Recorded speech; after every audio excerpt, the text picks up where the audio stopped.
एक छोटा सा गांव था जहां का एक विद्यार्थी रोहन अपने सपनों में खो गया था। एक दिन उसने एक पुराने पुस्तक की खोज में अपने पिताजी की अलमारी से एक विशेष किताब ढूंढी। इस किताब में लिखा था कि गांव के पास एक खौफनाक गुफा है जहां पर पुराने समय के जादुओं के राज छुपे हुए हैं। रोहन अपने दोस्त अदिति के साथ गुफा की खोज में निकल पड़ता है। गुफा अंदर से चमक रही थी और उन्हें वहां एक रहस्यमय आईना मिला जो उन्हें एक अलग दुनिया में ले जाने वाला था। इस आईने के जरिए वो इस दुनिया को बदल सकते थे।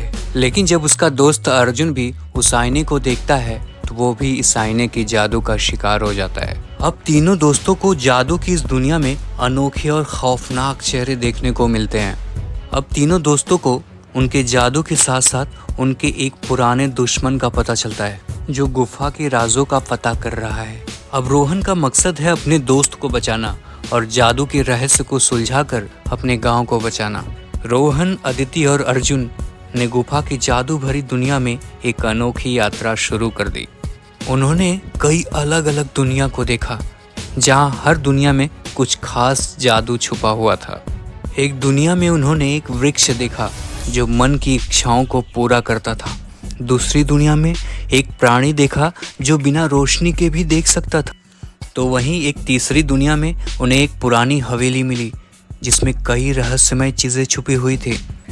लेकिन उनके साथ साथ उनके दुश्मन भी जादू की इस दुनिया में पहुंचते हैं और उन्हें हर कदम पर कठिनाइयों का सामना करना पड़ता है। लेकिन इस जादुई आईने का उपयोग इन तीनों दोस्तों ने अपनी इच्छाओं को पूरा करने और अपने दोस्ती को सुरक्षित रखने के लिए किया। लेकिन इस जादू का उपयोग करने का एक मूल नियम था। इस जादू का उपयोग सिर्फ अच्छाई और सहज मार्ग के लिए ही किया जा सकता था। इसका गलत इस्तेमाल करने पर इसका पलटवार भी गलत होता था। उन तीनों दोस्तों रोहन, अदिति और अर्जुन का एक और दोस्त था जिसका नाम राज था। और राज भी आईने की इस जादुई दुनिया में प्रवेश कर चुका था, लेकिन उसकी नीयत बिल्कुल भी साफ नहीं थी। उसका मकसद था इन तीनों दोस्तों की दोस्ती को तोड़ के उनको हराना और गुफा के जादुई शक्तियों का इस्तेमाल करके अपनी स्थिति को सुधारना, जिससे वो गांव वालों का विनाश कर सके। लेकिन जैसा कि आईने की इस जादुई शक्ति का एक मूल नियम था कि इस शक्ति का उपयोग सिर्फ और सिर्फ अच्छाई के लिए ही किया जा सकता था, जो कि राज को पता नहीं था।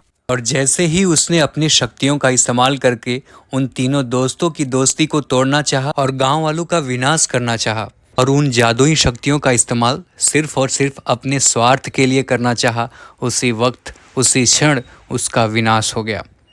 दोस्तों, कहते हैं ना कि सच्चाई की हमेशा जीत होती है।